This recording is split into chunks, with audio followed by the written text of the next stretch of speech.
beaten in 2 of the last 3 All-Ireland finals, are tantalisingly close to crossing the line and taking the victory. Daniel Goulding to kick this. It's moving, travelling, going left. They wait for a whistle. There it is, and it's all over. And Cork are the All-Ireland football champions for 2010. Celebrations all around. They were behind by 3 points. So if we were to cast our mind back to one of the more memorable and crazier championship seasons, it's impossible to look beyond 2010. A year where almost every game had its own story, every moment was remembered, and every drop of a ball felt seismic. And 2010 was a rather bizarre year. Swine flu, the launch of the iPad and Instagram, the big freeze that had Ireland record one of its coldest winters ever. It was an eventful year to say the least.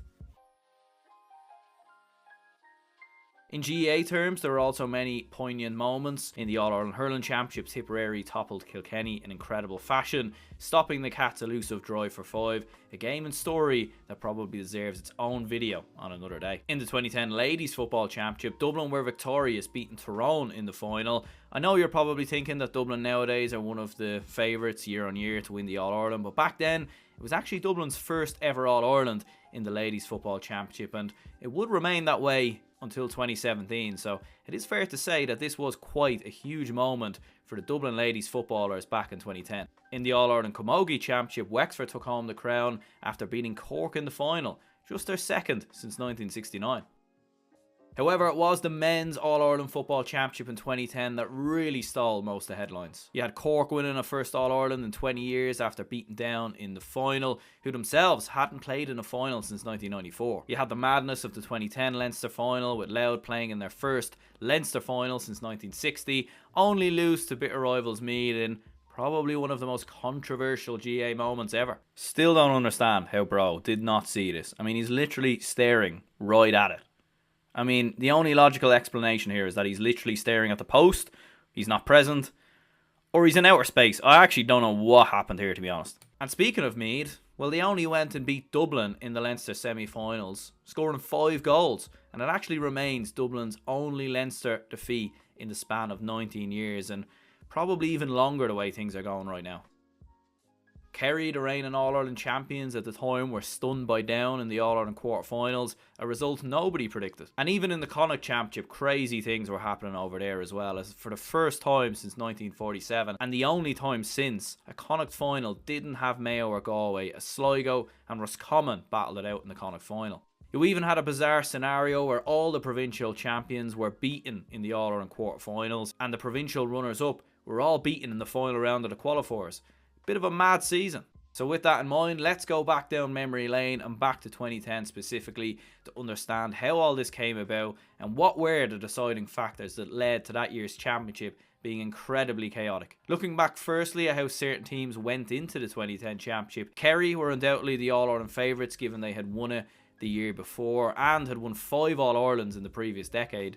In fact, Kerry had played in the last 6 All-Ireland finals, so yeah, they were big favourites. Players like Colm Cooper, Declan O'Sullivan, Tomas O'Shea, Kieran Donaghy, they were a force to be reckoned with, and without doubt, this was a golden era for Kerry. Tyrone were very much in the conversation as well. They had just won the All-Ireland 2 years previous, and despite early signs of that great team through the 2000s coming towards the end of its time, they were still expected to be thereabouts in 2010. And Cork were of course one of the favourites as well. Cork had lost in the All-Ireland final to Kerry just a year previous, as well in 2007, so Cork were coming in with a lot of momentum, and many people believe that this could potentially be their year. They had also just won their first league title as well, their first since 1999, so there was a huge amount of optimism around the rebel county, but knew at the same point Kerry would have to stand in their way, not just in Munster but also in the All-Ireland series. Well, so they thought. Dublin were fresh off of an absolute hammering to Kerry the year before, and despite some bright signs in the league,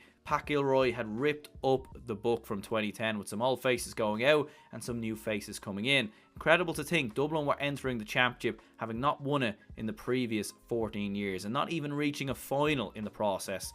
Stark contrast to how things are today for the Dubs. And one common theme across the 2010 championship, and something that probably inevitably led it to be one of the more crazier championships of all time was the fact that you had so many teams who were actually in transition. Mayo, as an example, had chopped and changed their team consistently all year with a mix of fresh faces and some older players who probably needed to be moved on. As a result, they lost to Sligo and Connacht before a shock defeat to Longford in the first round of the qualifiers. Another mad moment of the 2010 championship, considering some of the players that day will go on to play in 4 All-Ireland finals in the same decade, but this was 2010. Galway were also in somewhat of a similar scenario to Mayo, more so hanging on to older players. They also lost to Sligo and then to Wexford in round 2 of the qualifiers, so definitely a year to forget for the tribesmen. Armagh also had the resemblance of a team coming to the end of its time, having had some joyful moments in the previous decade, and despite wins over Derry and Donegal in the championship, they would lose to Monaghan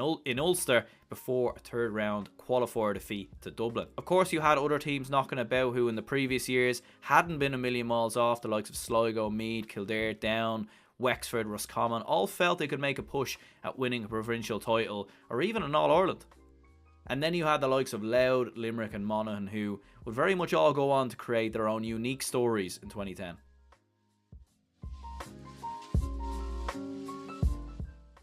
It might not come as a surprise, but at the start of the 2010 Leinster Championship, Dublin were the favourites. Sounds a bit mad, but they were the favourites, even though they actually went on to get battered, but they were actually the favourites that year.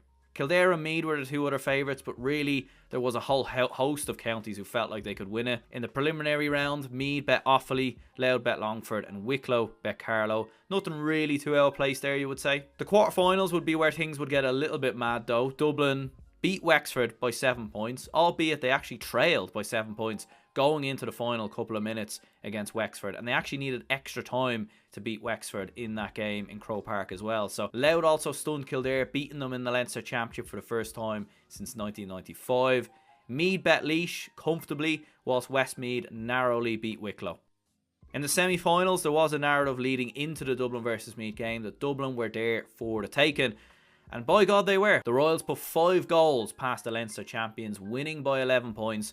Incredibly, this is the last time Dublin have lost in the Leinster Championship until today, and probably until another 10, 15, 20 years. Louth made more history in the other semi-final, this time beating Westmeath and qualifying for their first Leinster final in 50 years. And then you had the final between Meath and Louth, which was pretty uneventful really, just a regular Leinster final. Now, I have made another video on this if you want to watch it in more detail. I was new making videos back then, so maybe the quality wouldn't be that great, but I'll leave it in the description anyways, and if you want to check it out, feel free. Given that Meath had beaten everyone in Leinster by double digits, including Dublin, it was no surprise they were favourites. Louth, on the other hand side, had qualified for their first Leinster final since 1960, and were a Division 3 team at the time, so even more the reason for Meath being heavy favourites. And Meath were the victors. Just about, however. The win involved arguably the most controversial GAA moment of all time. A Joe Sheridan goal that was thrown into the net. Still don't know how the umpires didn't see it. Like, even when I look back today, I'm just like, how did they not see that? It's a little bit bizarre.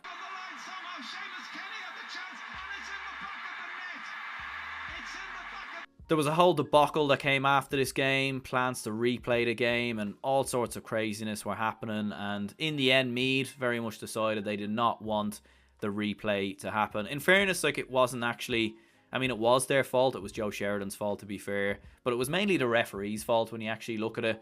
But like, to be fair, very, very harsh on Louth. And to be honest, when I look back, I just think, should we just award that Leinster title now to Louth? I think we should. And speaking of Joe Sheridan, I actually did interview him a couple of years ago, and I even asked him about the incident, and this is what he said. It's obviously, it was nothing premeditated in what I done. It was obviously just trying to get a goal as quick as possible and whatever way possible, and that was literally me not being able to throw the ball and kick it. And that was simple as that.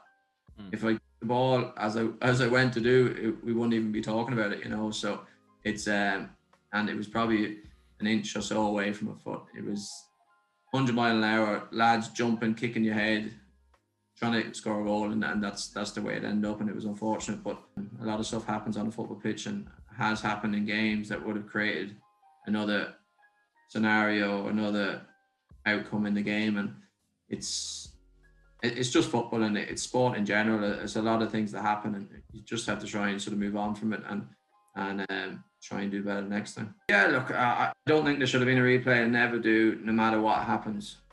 No matter what game it was, if it was Meath involved, if it wasn't Meath involved. It's just the way I see the game.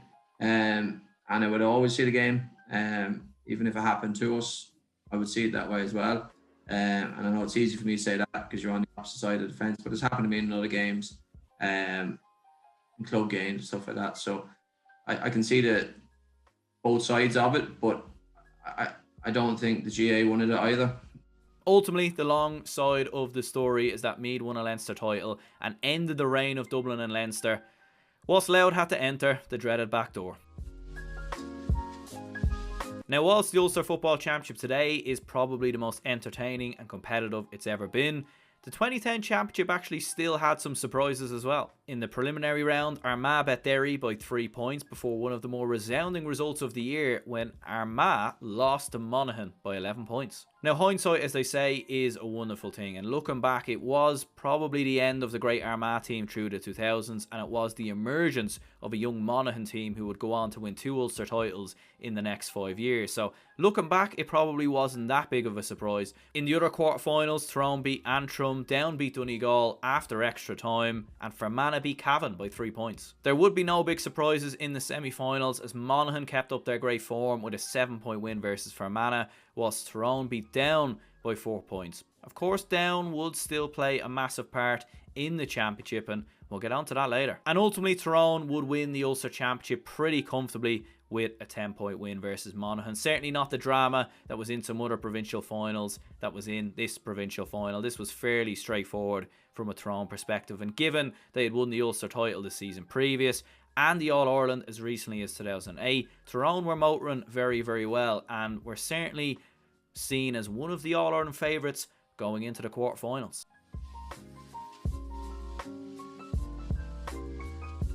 In the quarterfinals of the Connacht Championship, Galway beat New York by 7 points, whilst Roscommon beat London by 8 points. The surprise of the round, however, would go to Sligo, who beat Mayo by 4 points in Markievicz Park. Now, given that Sligo had won the Connacht title as recently as 2007, and Mayo would later lose to Longford in the qualifiers, maybe it actually wasn't that big of a shock, but Mayo were the reigning Connacht champions at the time, so in many ways it still was a bit of a surprise. In the semi-finals, Roscommon beat Leitrim by 5 points, while Sligo continued their brilliant season with a 1-point win versus Galway. That came via a replay after the first game was a draw. And given that it was the first time that Sligo beat Galway and Mayo and Connacht in the same year, they were favourites going into the final, no doubt. Roscommon, however, like they very well often do in Connacht finals, had other ideas, and they would beat Sligo by a single point to win their first Connacht title since 2001.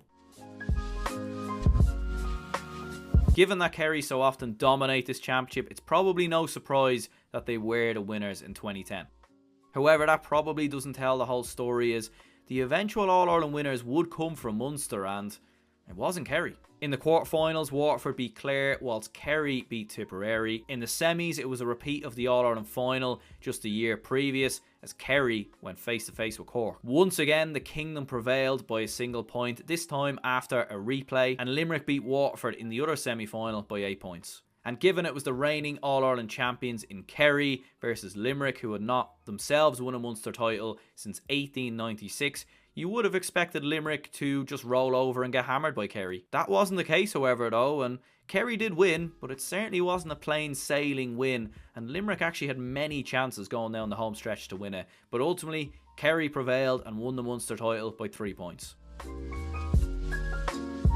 And so then we have the qualifiers, and yeah, this is when things get a little bit mental in the 2010 Football Championship. In round 1, Kildare beat Antrim, but only just. They did actually need extra time. Kind of incredible to think. Kildare went on to reach an All-Ireland semi-final, but they could have easily went out to Louth and Leinster and Antrim in the All-Ireland series. Like, it was very close to being one of the worst Kildare seasons of all time, but instead it will actually go down as one of the best. That just shows how mental of a season this was. Armagh beat Donegal, Tipperary beat Laois, and yeah, Longford beat Mayo. In round 2, some standout results were Wexford beating Galway, Derry beating Westmeath, and Dublin were even in here as well, and they beat Tipperary. Cork, Down and Kildare also got wins at this stage, and probably going to get onto them later, aren't we? In round 3, Dublin beat Armagh, Kildare hammered Derry, Down narrowly beat Offaly, and Cork beat Wexford. And these results might not sound like a huge surprise, but given the likes of Dublin and Kildare and Down's results earlier that year, it was somewhat of a surprise to see them all find form at exactly the right time. I mean, Kildare went from barely being able to get over the line against Antrim to then all of a sudden hammering Derry, and Dublin went from being hammered by Meath to all of a sudden being able to beat teams like Armagh. So like, it was quite the very quick turnaround. It was almost like completely separate seasons, if you want to put it that way. And then we have round 4 of the qualifiers, where Dublin, Kildare, Down and Cork all advanced from the previous round and won again. This time it was all the beaten finalists from the provincial championships who came in, so the likes of Sligo, who lost to Roscommon in Connacht, Limerick, who lost to Kerry in Munster, Monaghan, who lost to Tyrone in Ulster, and Louth, who lost to Meath in Leinster. Quite incredibly, all 4 of them got beat, and all of a sudden the championship was turning out to be a little bit crazy. Louth lost to Dublin by 7 points, Cork beat Limerick by 2 points after extra time. Now this was a very, very close game, and Limerick, I mean, goodness me, they nearly beat Kerry, and then they nearly beat Cork. I mean, again, like, imagine the All-Ireland winners nearly got bet by Limerick in the championship. Kind of incredible. Kildare beat Monaghan by 4 points, and Down, well, they bet Sligo by 16 points. What on earth happened here? Now, a lot of them results you would say was probably expected, like Cork beating Limerick or Dublin beating Louth, but given Louth had almost beaten Meath, the same Meath who did this to Dublin, it was still a bit of a surprise to see it be so comfortable for Dublin. And Sligo, who beat Galway and Mayo in the championship that year, then went on to lose to Down by 16 points. And like, don't get me wrong, maybe hindsight, as we say, is a wonderful thing. Galway and Mayo both had miserable championships. Like, both exited the All-Ireland series very, very early in the qualifiers. So, I don't know, maybe Galway and Mayo just weren't that good, and maybe Sligo were a little bit overrated at that time. I really don't know. So then Dublin, Kildare, Cork and Down entered the last 8 of the All-Ireland series, and you're thinking, surely they can't do it again. Well, incredibly, Cork beat Roscommon by 9 points. Maybe not that big of a surprise given Cork were one of the favourites. And as we said, yeah, maybe Connacht football was just in a very bad place back then. Dublin beat Tyrone by 5 points. And this was a shock and a surprise. Like, Tyrone absolutely hammered Dublin just 2 years previous. And Dublin had since been hammered by Kerry in 2009. Obviously, the big defeat by Meath as well. And this was actually the first time that Dublin beat Tyrone in the championship since 1995. So this was a big surprise, like, considering how comfortable Tyrone were through Ulster, the problems that Dublin had at this stage of the competition in the last 2 seasons. I remember being there at this game, and I was very, very surprised to see Dublin get over the line, because most people had Tyrone to win this. So yeah, what a win that was for Dublin. Kildare, meanwhile, cruised past rivals Meath by 8 points, as perhaps all the drama of the Leinster final caught up with the Royals. And then we had Down versus Kerry, and this was probably the shock of the championship, as Down quite remarkably beat the All-Ireland champions in Kerry by 6 points. Given that Down had struggled to see off the likes of Longford and Offaly just weeks previous, and like, this was quite the result. Kerry, who had played in every All-Ireland final since 2003 up until 2010, exited in the last 8 of the championship for the first time since 1999. In fact, since the qualifiers were introduced, Kerry had never lost an All-Ireland quarter-final. So this was actually the first ever All-Ireland quarter-final that Kerry had lost. And it came to Down, which nobody would have saw coming. And so then you had the All-Ireland semi-finals, Down versus Kildare and Dublin versus Cork. And what made it even more special about these 4 in the semi-finals was not just the fact that they went from round 2 of the qualifiers all the way to the All-Ireland semi-final, but it was also the fact that neither one of these 4 counties had won an All-Ireland in quite some time. Dublin's last All-Ireland win was in 1995, Cork's was in 1990, Down's was in 1994, and Kildare last won Sam in 1928. One of these counties, one way or the other, was going to taste the Holy Grail for the first time since the turn of the millennium. And oh my goodness me, it was shaping up to be a quite crazy Final 4 of the All-Ireland series. It was also the first time ever in the All-Ireland Championship history that the All-Ireland semi-finals didn't have a provincial winner. And let's not forget, they didn't even have a provincial runner-up either. And so looking at the semi-finals, Kieran McGeeney's Kildare against James McCartan's Down. Down struck early with an early Benny Coulter goal, one which Kildare will still feel today that it should be disallowed. Kildare probably started the better as well, but Down never looked back after that goal. It was a key moment in the game. And to be fair, Down managed the game brilliantly as well and looked to all be but true when they had a 7-point lead going into the final 15 minutes. Fair play to Kildare though, like this Kildare team definitely had a lot of fight and spirit about them. However, the Murn County would hang on though for a famous 2-point win to reach a first All-Ireland final since 1994. The other semi-final, it featured two sleeping giants in Dublin and Cork who would go toe-to-toe. Dublin entered with huge momentum, and with a packed out Croke Park, it was no surprise to see Dublin raced into an early lead courtesy of Bernard Brogan. Cork would eventually grind Dublin down though, and a crucial 54th minute penalty from Donogh O'Connor proved to be the difference. Dublin missed so many chances, whilst Cork were clinical when it mattered. And I remember being at that game, and like Dublin had so many opportunities, and I really feel like looking back, like this was actually arguably one of the most painful defeats as a Dublin fan. Now obviously looking back, I mean, we've had a fairly good time of it since then, so we probably don't look back with any huge regrets on it now. But I remember leaving Croke Park thinking like this was the 15th year in a row obviously Dublin hadn't won an All-Ireland, hadn't even got to a final, and seeing Down on the other hand side, like no disrespect to Down, but you always felt like if you get through Cork, you should have enough to beat Down in the final, and then you've ended the way. Little did we know we would go and do it against Kerry a year later, but at the time, coming out of Croke Park, that was a painful one. And so it was Cork versus Down in the All-Ireland final. It was the first time that Cork would play Down in an All-Ireland final, and it was only the second ever time these two would play each other in the championship. The last encounter came in 1994 where Down won an All-Ireland semi-final, and of course later went on to win the All-Ireland that year. Cork entered the final as the favourites. There was no real surprise there. 2010 was Cork's 5th appearance in the All-Ireland Senior Football Championship final since 1993, and of course had featured in the final in 2007 and 2009. With Cork having some top players like Daniel Goulding, Donogh O'Connor, Paul Kerrigan, Kieran Sheehan, Cork were favourites. And look, a lot of craziness happened in this championship, mad surprises, mad results.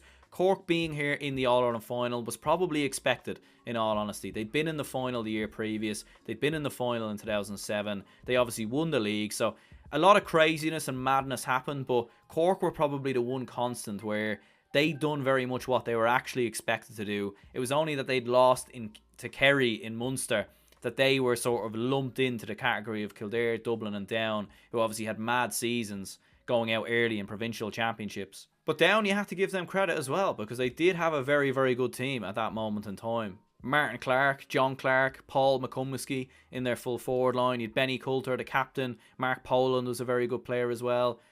Danny Hughes, probably one of the more underrated players in that Down team at the time. And Peter Fitzpatrick in midfield as well, I always remember, was a very underrated, underappreciated footballer for Down at that moment in time. And interesting enough, you did have a one Conor Laverty who came off the bench as well. In terms of the game, Kieran Sheehan had a very early effort for Cork. Well saved by Brendan McVeigh.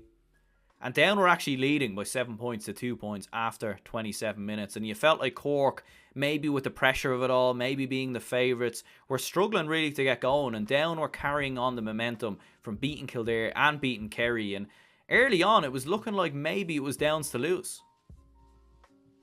Cork would gradually get themselves back into it though, and some fine points from Daniel Goulding and Donogh O'Connor brought the game down to 8 points to 5. At half time, it was just a 3-point lead for Down, and you felt like Down were the better side, but Cork were still very much in it, and there was no doubt Down were going to get nervy the more the second half would go on. Second half, Cork really clicked into gear. They were the dominant team. Cork's experience really did make the difference. I mean, the likes of Nicholas Murphy, who was brought on as a substitute at half time by then Cork manager Conor Coonahan, while Graham Canty was also brought on as a substitute soon afterwards. So these two players made a huge difference. In the 56th minute, Cork would take the lead in the game. Paul Kerrigan scored a vital point for the Rebels. Not long after that, Daniel Goulding scored a point to boost Cork's advantage, and all of a sudden Cork were in a fantastic position now going down the home stretch. And the game ultimately finished Cork 16 points, Down 15 points. Daniel Goulding scored a total of 9 points on the day, would go on to later be named man of the match in the final. It was a famous win for Cork, their first All-Ireland since 1990. It was heartbreak for Down, their first All-Ireland final appearance since 1994, and unfortunately for Down, they haven't got back to an All-Ireland final since. But the same can also be said with Cork, which is also what probably made this such a novel final.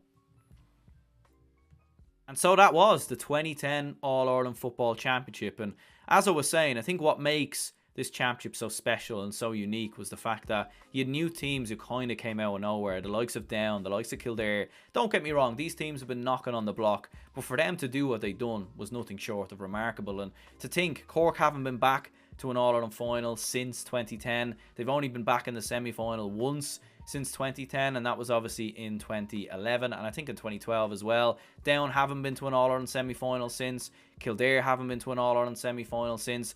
Dublin, yeah, I mean, they've literally gone on and dominated almost everything since then. And what was actually crazy was that Dublin were probably like one of the big favourites going into the semi-finals in 2010, but later did we know, like, the spine of that team would go on and dominate the All-Ireland series for years to come. In a while, obviously, it didn't have its key players like your Fentons and whatnot. They would come a little bit later on. But there's no doubt, the story belonged to Cork. A year that will be remembered by Cork for a long, long time, but I think a year that will be remembered by most GAA fans for a long, long time. Because unfortunately, as I was saying, the years after that, the championship would become very predictable and boring at times. It would be Dublin, Kerry, Mayo, your usual suspects really, year on year, who will be competing for the All-Ireland series. But as I said, back in 2010, like, the status quo all weren't at it, which is what made it a little bit unique. And even as a Dublin fan, like, the 2010 championship, like, some of the memories of going to those games, I remember going to the Dublin Armagh game in Croke Park, just being like, so unusual, like, seeing Dublin in the qualifiers, because I think most people were so used to just seeing Dublin win Leinster every year, and then here we are in the qualifiers, and we obviously haven't ended up in there since. Interesting enough, Bernard Brogan went on to be Footballer of the Year. He was named Player of the Year for 2010, and Johnny Doyle finished as the top scorer for Kildare. He scored a goal and 49 points. Any memories you have of the 2010 All-Ireland Championship, let me know in the comments down below. It was a great video to make, look back at some very good memories and crazy memories of this championship. Will we ever get a championship like this again? I'm not so sure. But anyway, anyone who tuned in, hit the like button, subscribe. See you all later.